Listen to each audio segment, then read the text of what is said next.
Let's start with the prayer.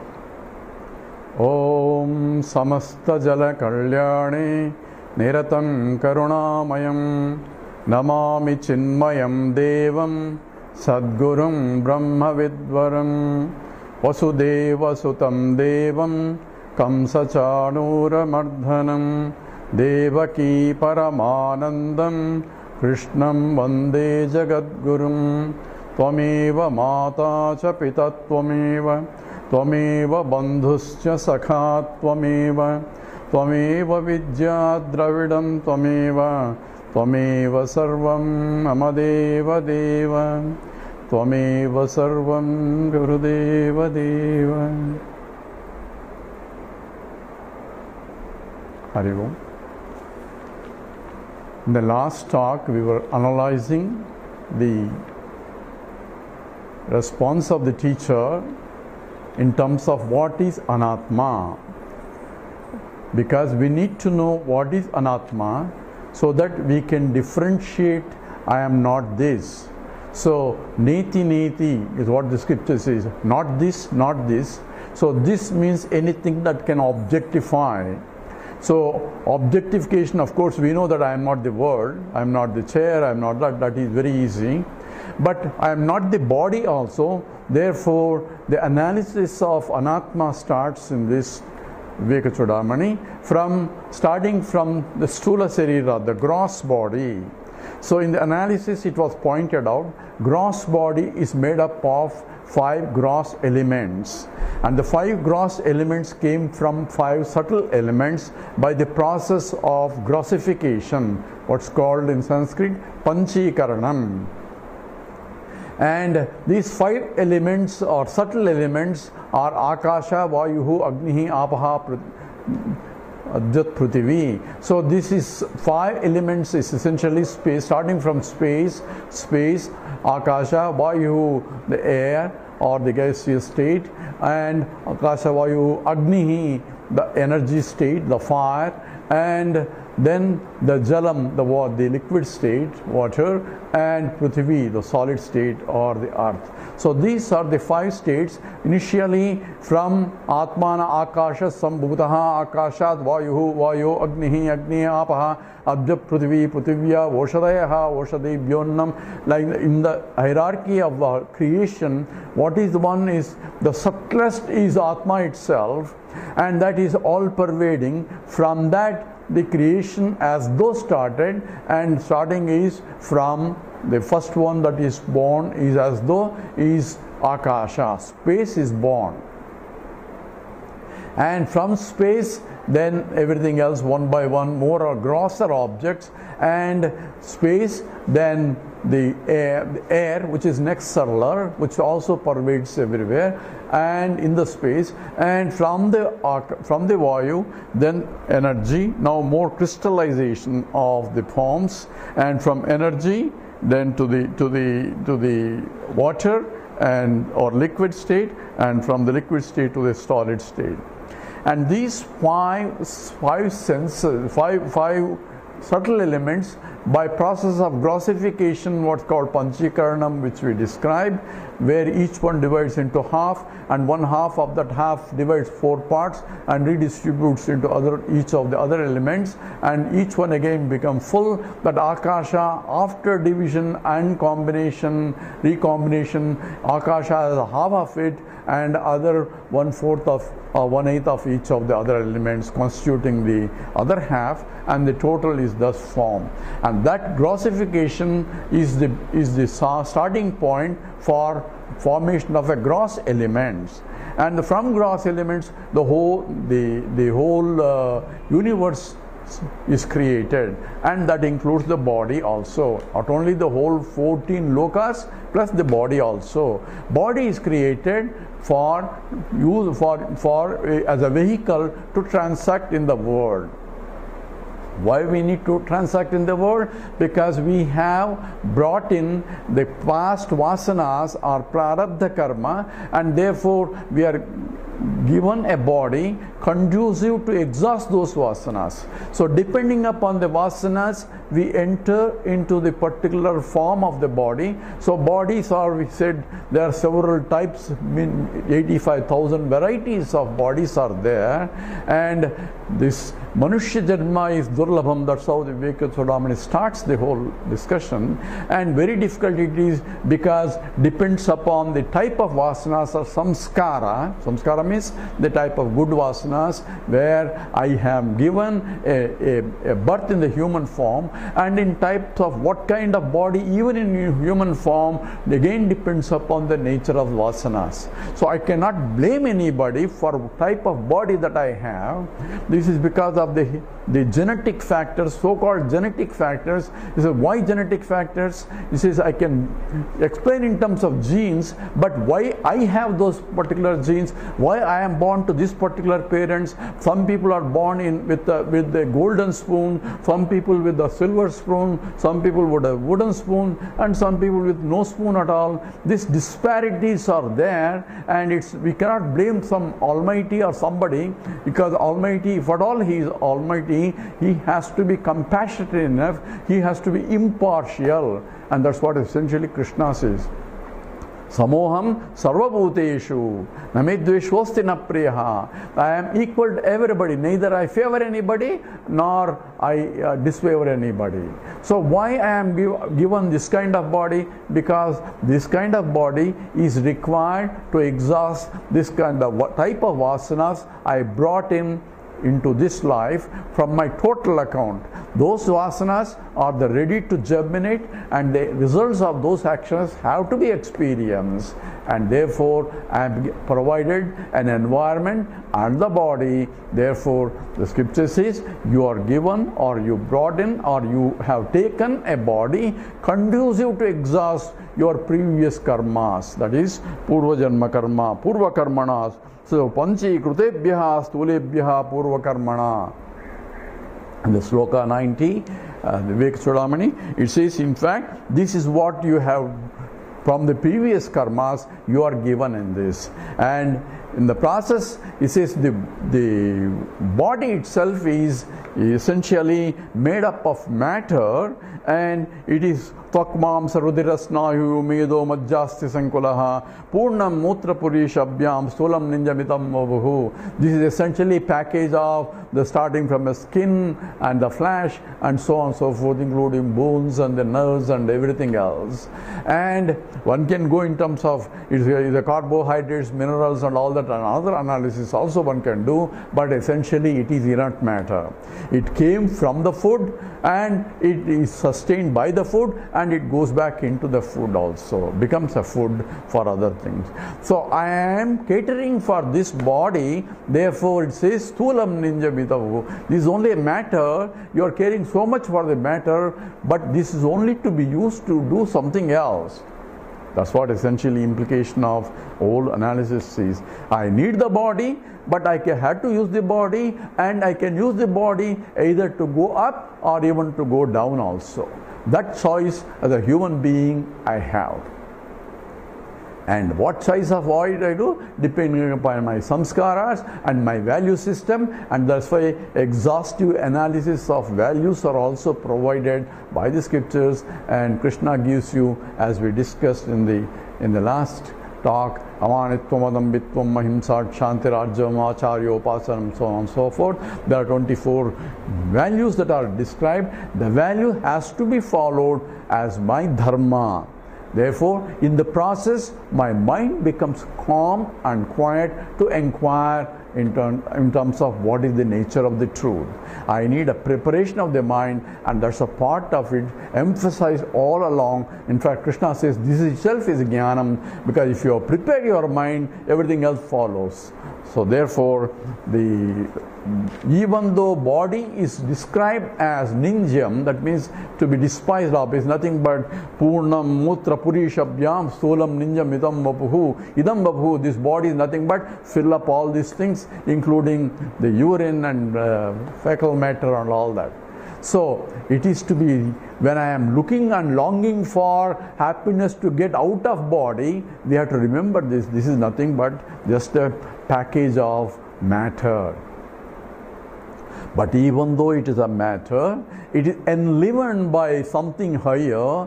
Even though it is just a simple bricks and mortar and all that and stones, but it is glorified by the presence of the Lord, and it becomes a temple worthy to worship. In the same way, the body also becomes a temple, provided I recognize there is a precious thing which is called life itself. We don't know what life it is, but we know we are alive, and the body is, as long as the life is there, as long as I am breathing, and the body is actively functioning, and it is respected depending upon the nature of the body or how kind of work I do with the body.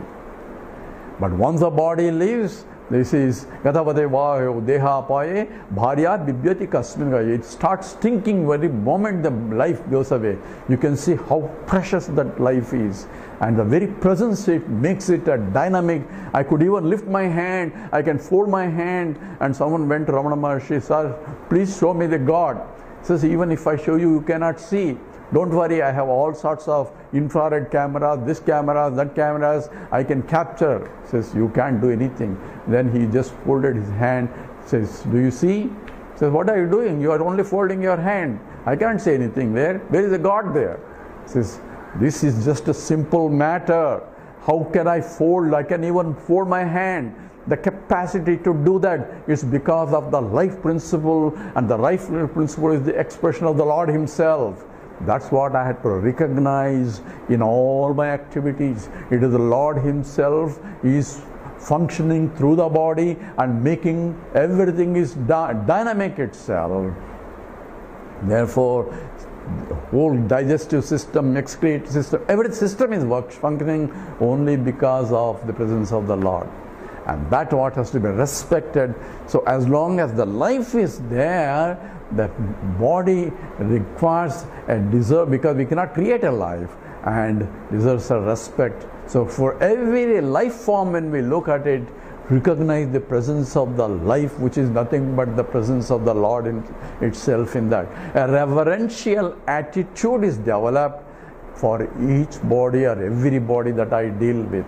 Then my attitude towards the service of the Lord, because yajnartham kuru karma, that's what instruction is. Yajna is nothing but the Lord, but Lord is everywhere. So therefore, the manushya yajna or bhuta yajna becomes a part of serving the Lord Himself, and that has to be understood in the process in the way that purification. We are using the matter and other bodies for my sense enjoyment. In that case, it's nothing but, recognize it's nothing but just matter, just a bunch of bones and everything, flesh and blood is assembled only, and that's what has to be understood. That's why in the Bhajagovindam says, Nari Stanabara Nabi Desam Dushva Moha Vesam, says, Etam mansa masadi vikaram manasi chintaya varam varam. Whenever I go after sense enjoyments using the body or for the body,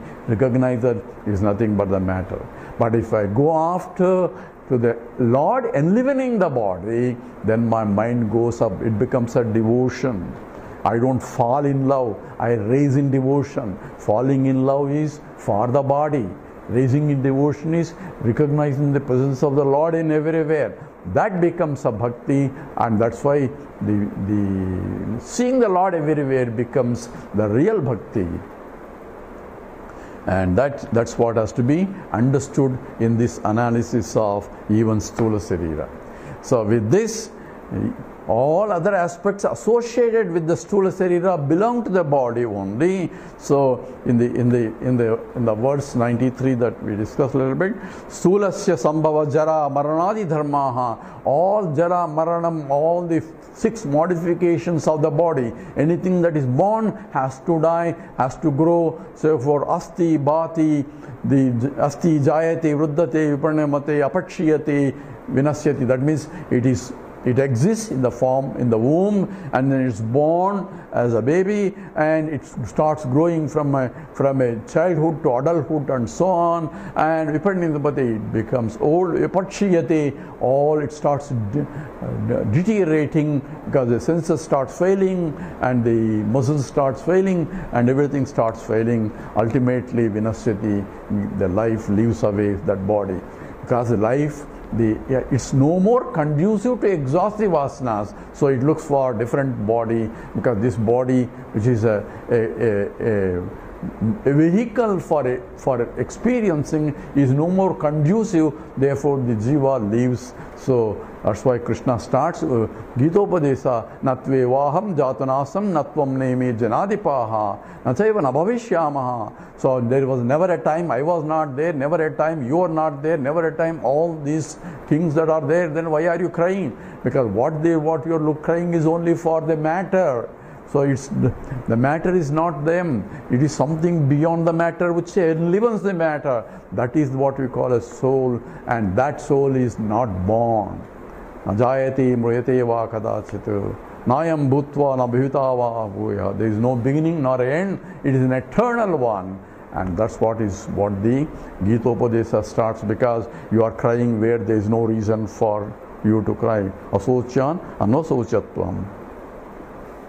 And now with that, the gross body is presented, but we will take up again in terms of the Panchakosha Viveka, where we're talking about Annamaya Kosha, Pranamaya Kosha, etc. So that's also another way of looking at that I am not this, I am not this, I am not this. Why we need all that? Because I am operating from birth to death, from life after life after life, taking the body as I am. And that confusion is so ingrained to that every time when the bodies get, I am hurt. When the body cannot do, say I cannot do. I have back pain. Why I have back pain? Because you have back. Therefore you have back pain. Back pain because that as one goes, all the things, modifications of the nature will go on. That has nothing to do with you, because I can sleep. In the sleep I don't have any back pain. In the deep sleep state, I don't. People take sleeping pills also. Why? In that state I don't see, because I am not identifying with the body at that time. It's clear from that. It is the identification with the matter that makes the problem. Because in the deep sleep state, I am happy whether I am a kingly body or a pauper outside. Once I am going, it's a nidra vakkati, whether it is a king's sleep or a pauper sleep. In the sleep state, there is no king nor a pauper. I am all by myself. It is pure bliss. That's what they call it. Essentially, we will analyze the sleep state later, but that's essentially shows that I am not the body.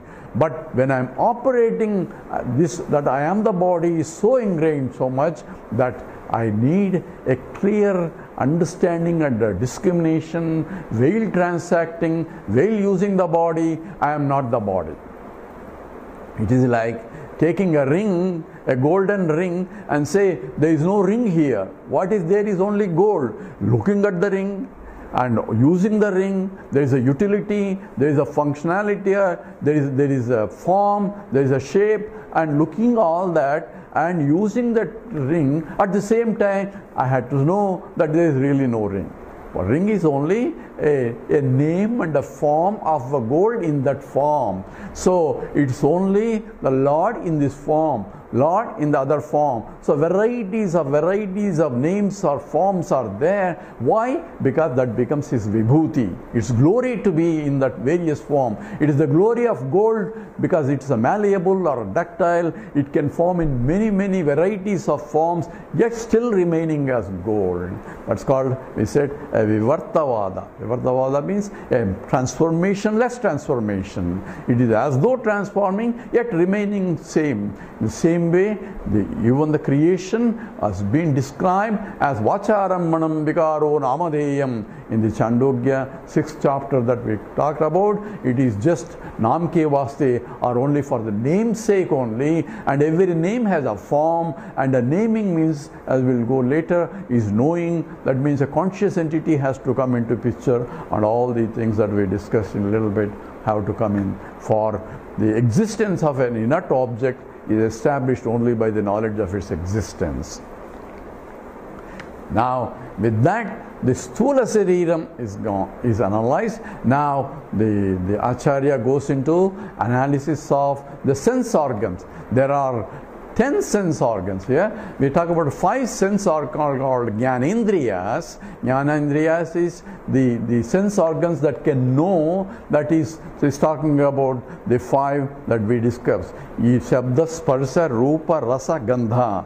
Is in the Sanskrit, in that order is provided for a specific reason also we mentioned, because Shabda is a sound, Sparsha the touch, Shabda, Sparsha, Rupa form and colors, mostly colors, and Shabda, Sparsha, Rupa, Rasa taste, and Gandha smell.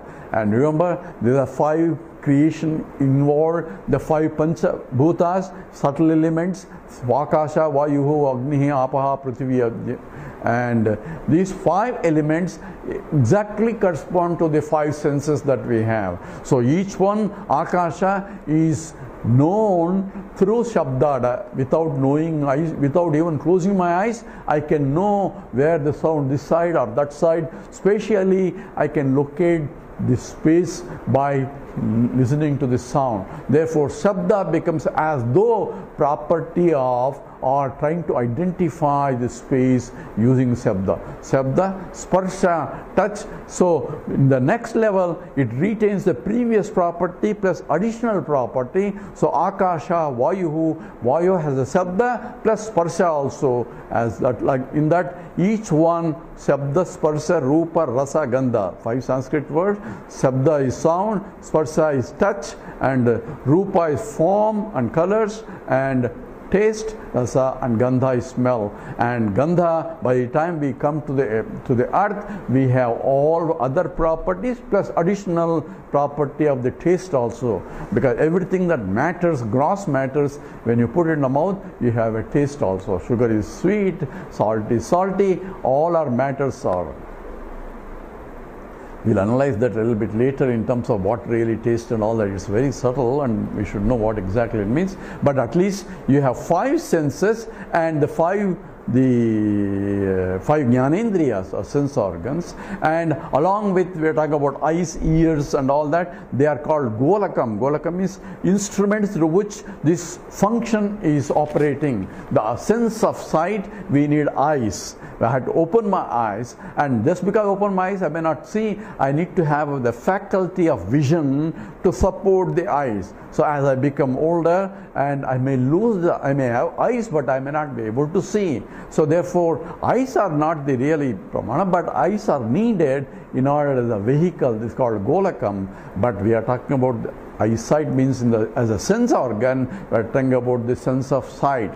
Sense of sight, sense of hearing, all those faculties are subtle, and this is the part of the subtle body now. So we are analyzing the subtle body consists of 5 sense organs and 5 Jnanendriya. These are called Jnanendriyas, through which I can know the whole world.